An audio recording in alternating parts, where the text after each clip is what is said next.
Welcome back, guys, to the channel. I'm Jake ELLENBOGEN, and today we will be continuing on with our Rams 2021 stat projection series. We're going to be doing DeSean Jackson and his projections. And DeSean Jackson, obviously, he's one of the greatest deep threats in NFL history. But I want to let you guys know, and you guys might think I'm lowballing him, but I'm just trying to be realistic in this sense. First off, I don't think he's going to play 17 games, but we're projecting 17 games. This is someone who has gone from 236 yards last year, 159 the year before, 774, 668. He hasn't had a 1,000-yard season since being with the Washington football team, then the Redskins, in 2016.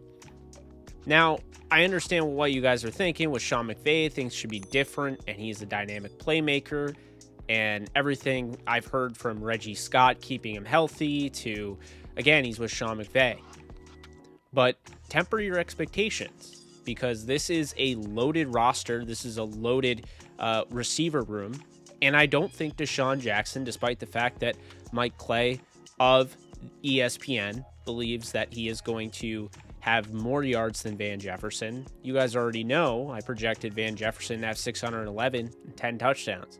So I think DeSean Jackson is going to be actually sharing the opportunities with Tutu Atwell more than he is with Van Jefferson.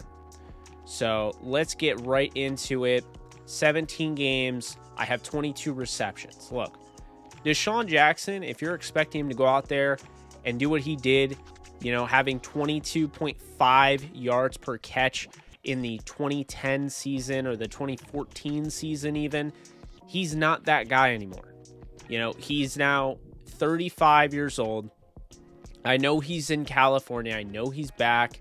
But here's the thing. You can't expect somebody like that to go out there, a guy that has been through a myriad of nagging injuries, to go out there and just ball out. Okay? That's the first thing. The second thing, and the reason I have him with so many low in reception total, the reason is because I think the Rams brought him in to do more than catch the football. I think they want to make him a decoy. I think it's going to open up opportunities for other guys, and so I think that's where the Rams were thinking. That's where their head was at. So 22 receptions on the season for DeSean Jackson, I think, is very realistic. He could have more. He could have fewer.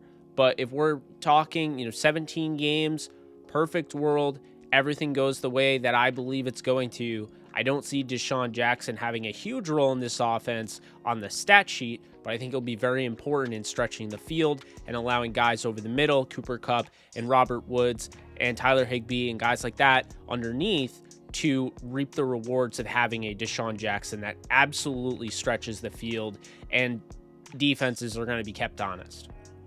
Now moving on, 300 receiving yards. I understand. Van Jefferson, 611. Obviously I know a lot of people think DeSean Jackson's going to come in and wow people and instantly go back to what he was, but it's been quite a while since he had a 1,000-yard season. He's not doing that, especially not as the fourth option. He could arguably be the fifth option behind Tyler Higbee, which I would say he is. So as the fifth option, to me, I don't see him having that great of a year. And I could absolutely be wrong, but again, I think his presence is going to be felt without the football in his hand. He's just using that speed laterally is going to keep every defense honest, and it's going to allow everything to work. 300 yards isn't bad. It's actually not bad at all. It's a 13.6 yards per reception average if you do the math for the 22 receptions. I just don't think that you can expect him to go off like some people are expecting. This is around the same total, just obviously, albeit more yards than Van Jefferson had his rookie year. So just keep that in mind. These stats aren't horrible, and they're very similar to what Van Jefferson was last year. And if you're thinking that the signing didn't make any sense, I'm telling you, it's going to be seen more than what is on the stat sheet. I'm telling you right now, his presence is going to be felt, and it's going to open up opportunities for everyone else. So you remember the way, Michael Brockers came in to the St. Louis Rams organization, and instantly he was the guy who was holding the double teams to get one-on-one matchups for Aaron Donald and Chris Long and Robert Quinn.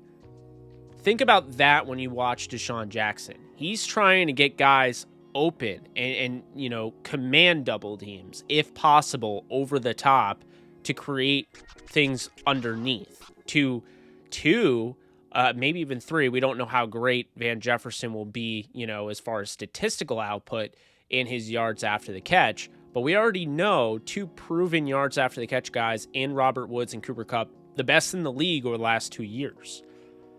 That means he's going to have 17.6 yards per game. Look, not the most, and I think it could be higher, but again, this is my projection. I feel like they're going to use him more without the football than with the football. I know it sounds weird, but you have to take into account arguably the greatest deep threat of all time in DeSean Jackson, and that speed. Although he got older, that speed is still there, and we've seen it.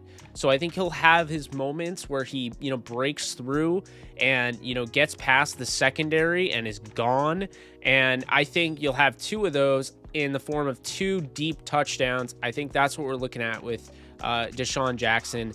I'm not expecting him to blow up this season, and I don't think anybody really should be. He's an interesting one if there's an injury to a Kupp, a Woods, a Jefferson, because then I think his usage will go way up, and I think they will be able to get the ball to him, and he could have a good year. But I don't think he's being brought in for that. I think he's being brought in for veteran leadership. I think he's being brought in for the familiarity with Sean McVay going back to his days with Washington.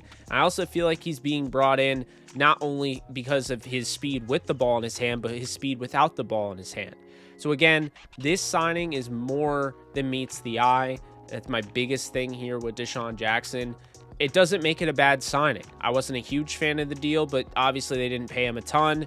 And they went out and they got Tutu Atwell, which makes sense because Tutu Atwell has kind of similar, not a ton, I wouldn't say, in common with DeSean Jackson, but he's similar. And I feel like he can learn, as well as Van Jefferson can learn, you know, behind a guy like DeSean Jackson.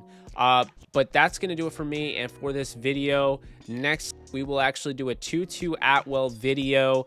It's going to be a quick one. I'm not going to lie. Tutu Atwell is not about to take this league by storm yet.